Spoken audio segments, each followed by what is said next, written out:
Hey, what's up, everybody? This is Who Dat Pat, and today we're going to do something a little different here today. Normally, you would see me vlogging, but today we're going to do a special interview by my friend here, and we're going to introduce him here in just a second here. So this is something new for everybody. So I'd like to welcome Mr. Paul Heingarten. Hey, everybody, how y'all doing? Nice to see you. I'm a science fiction author. I write a lot of space opera type works. I've got some other books in there. I've got a lot of books on Amazon, and I'm also doing a Kickstarter in March of this year. It's already in pre-launch for my latest book called Renegade Messiah, and it is part of my Essence Wars series. Okay.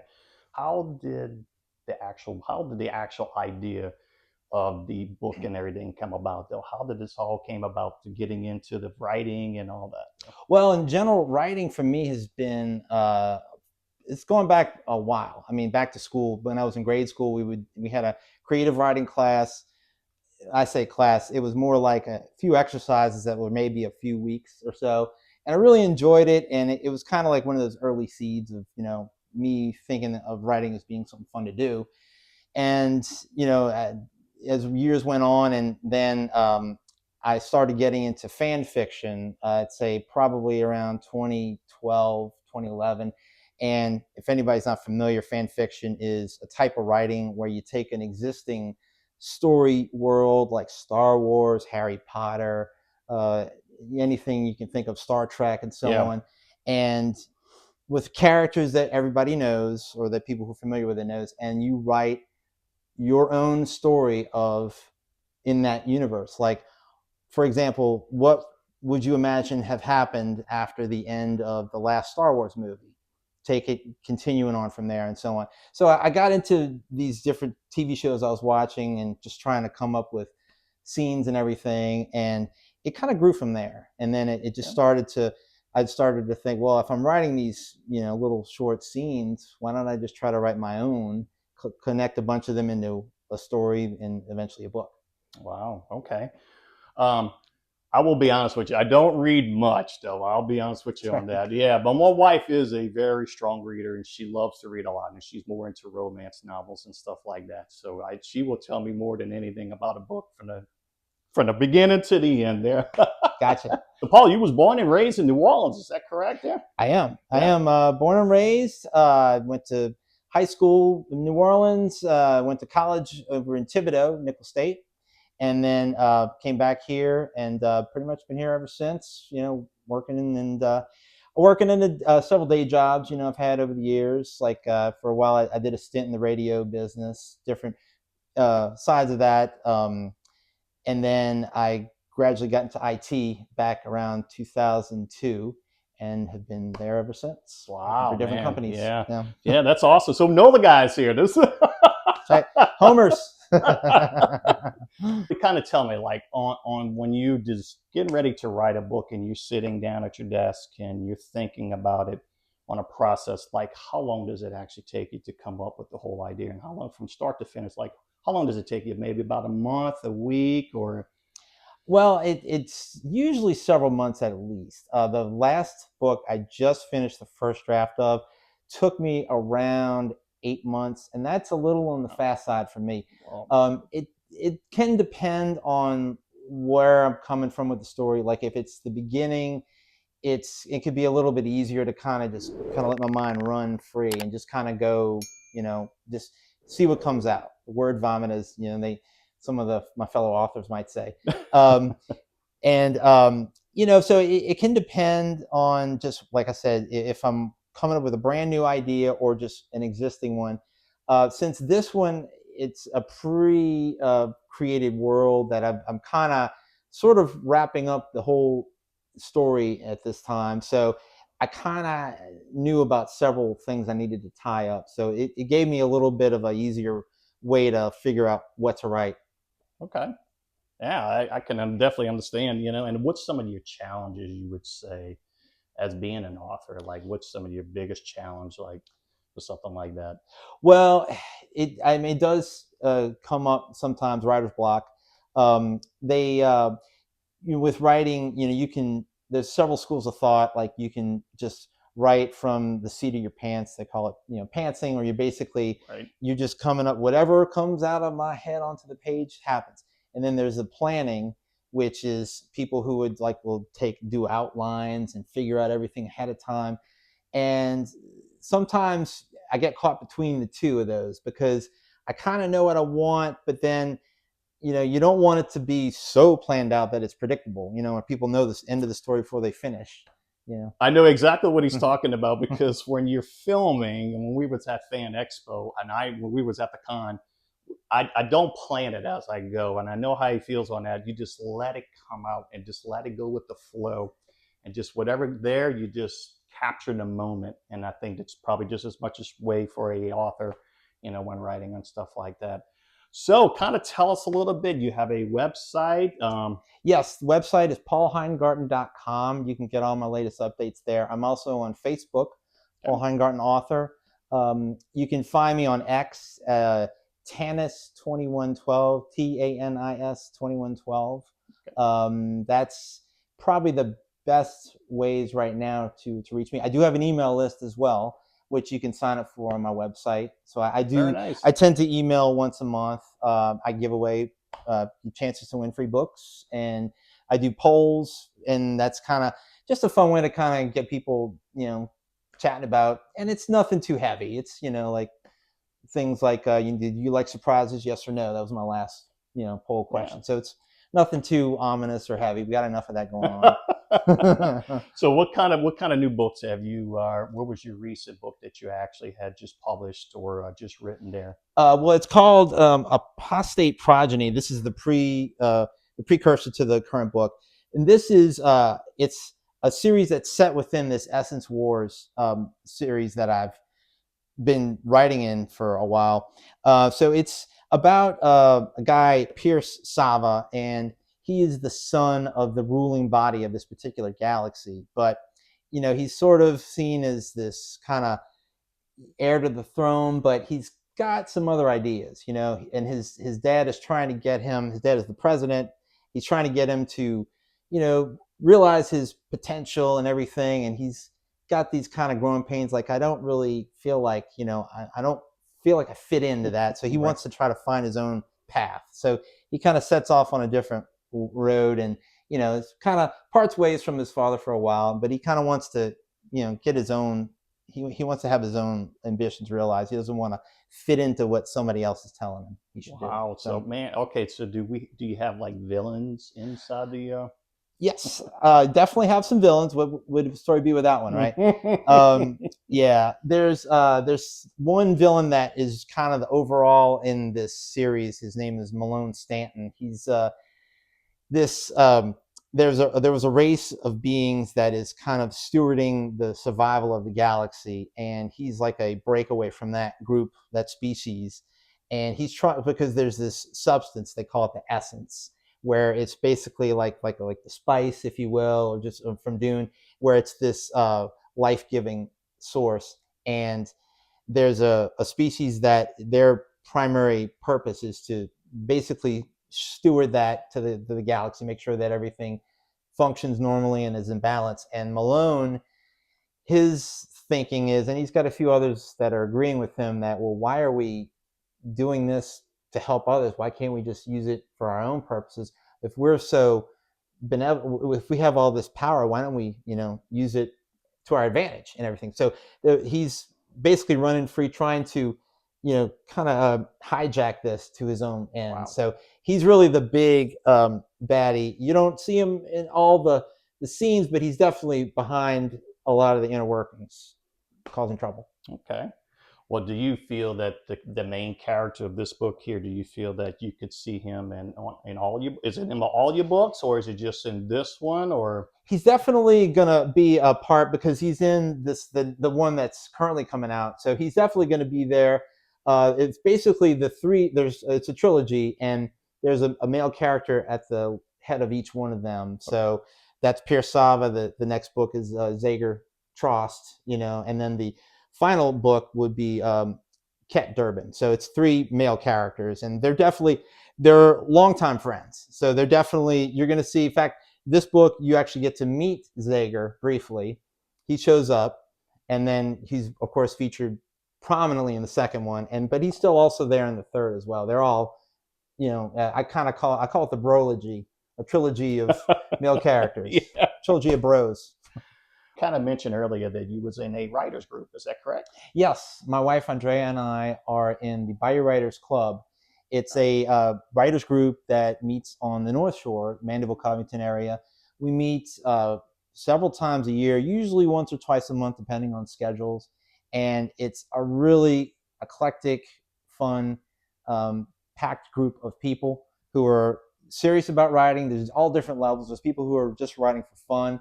There's people who are traditionally published. We've had guest speakers come, New York Yeah. Times best-selling Oh, authors come holy talk to this group. Yeah, it's a wow. really good group. Yeah. Holy.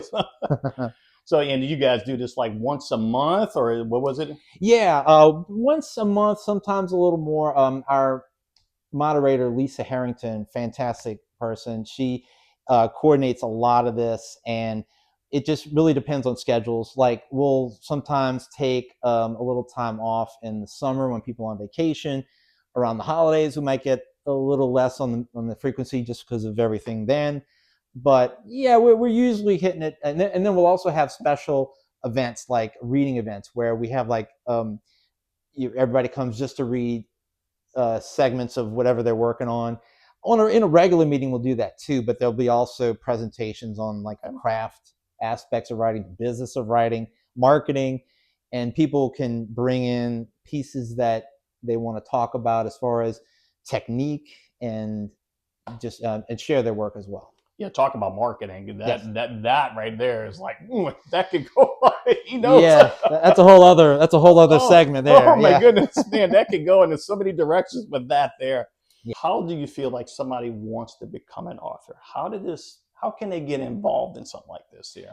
Well, the first thing I think is to always remember that, I mean, if it's something you enjoy, to lean into that, because that's going to carry you through all the trouble, the heartache, the headache, of everything else. Like when, because there's going to be struggle. It is definitely, there are parts of this that are definitely a challenge. There's a lot of it that's fun, so it's definitely, but something to lean into at first. And then I'd say from there, reach out, find groups of people. There's writing groups. If you're on Facebook, there's tons of them.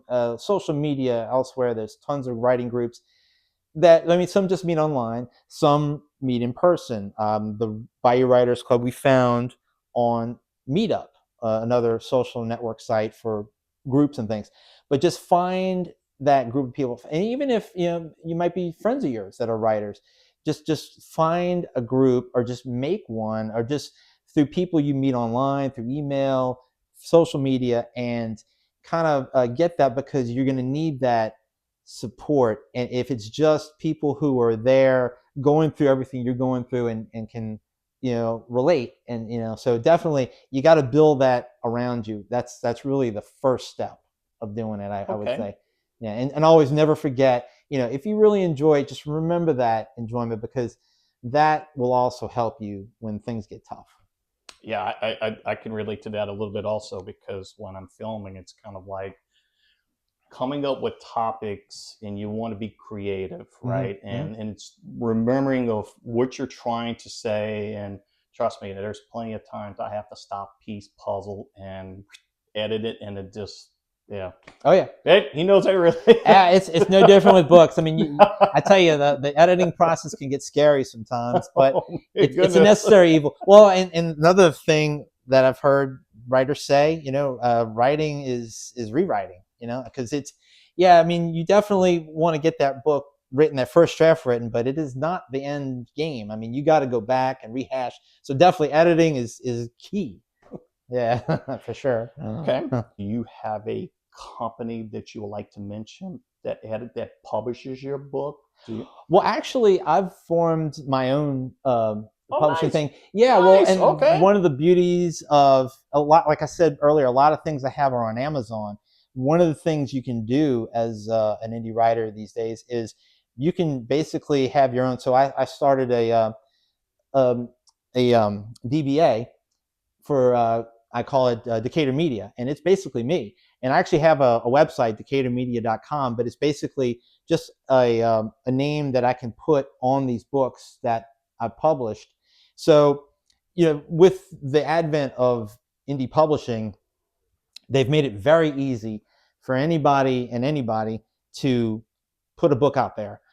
But there's certain things, and I I, I really feel like there's somewhat of a stigma, because you've got tons of people putting out just whatever they can just really rip out as quick as they can, put a clip art type cover on, and just put it out there, and it's fine as long as it passes these minimum guidelines. It's out on Amazon and such. So you've got a lot of people who are putting these hastily, maybe not even edited works on there. So I hire editors. I have people that look at my stuff, and I go back and I proofread it and I check it. And I've got a couple of tools that I use, like Grammarly for just checking the editing, different things like that. I've got the software that's kind of fine tuning it. Now I have the final say. Like, some of the software can be like AI related, but I maintain that I have the final say. So I'm not just going to let some computer look through everything and I'm just going to ship it off to the publisher. I want to make sure that it has my touch. Yeah, I know what it means by that, like AI, like you letting AI kind of like take over. Yeah, I mean, it's definitely, it's out there, and I don't see it's going away anytime No, soon, if ever. I mean, and it serves some purposes, it does. but like the creative part, it's a delicate balance. But I mean, I maintain that I want to have the final say in what goes into my books. What you're reading is coming from me. There might be some suggested adjustments, but the overall story is coming from me. Okay. What you like to do in your spare time, my friend? What you like doing, man? Well, Andrea and I, we've been trying to go out to eat on a fairly regular basis. Go to different places like that. Go to concerts and such. We'll we'll also well, I'm a musician. I play trumpet in several bands in the city. In fact, come Mardi Gras, if you're out on the parade route uptown, leading up to Mardi Gras, you'll see me. Look for me on a float. The band's called the Ramblers. So I'll be in 4 parades leading up to Mardi Gras, starting with Babylon Thursday, leading up Wow. to, yeah.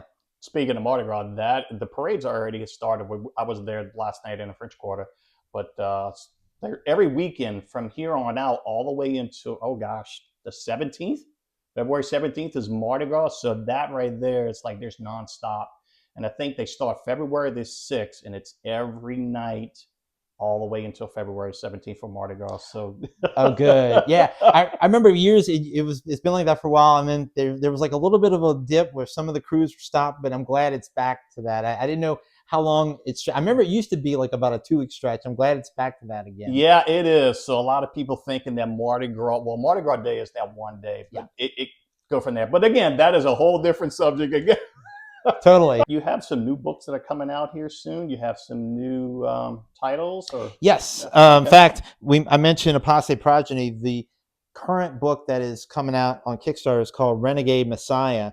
Now, this is the continuation, the sequel to Apostate Progeny. And when Renegade Messiah, you now get a better idea of Zager, who is this character. He's the friend of Pierce Sava. And Zager, like Pierce, is the son of a ruler. Now, it's a little bit different story with him. He's the younger brother of the heir to the throne. So he's like kind of a second in line, but he's basically a little listless because he's got skills. He's a excellent fighter, definitely a great pilot, but he's a little restless because he's basically stuck in this role as a royal, where his brother is pretty much the guy he's going to ascend to the throne, and his father, who is the current ruler, Dalwyn, is trying to once again get Zager to kind of realize potential. You kind of see a little bit of a pattern going here with yeah, sons of people trying to realize what they want to do. So Zager also he gets kind of parts ways a little bit with his father. Well, his dad tries to bring him up and kind of show him like what service to his country and his planet would mean, but he's kind of got his own idea. And then this is another member of his society, Lyric. She's like a warrior and a trainer in this force that is protecting their planet. And so Zager goes off into Dolan sends him for protection because there's some threats against their lives. And so he kind of meets with her, and they're trying to figure out what the problem's going on, what the where the attacks are coming from, and so on. Nice. So yeah, so it's a continuation of Apostate. And like I said, I've got a third one that's very, very early development stages, but these are the two. Okay.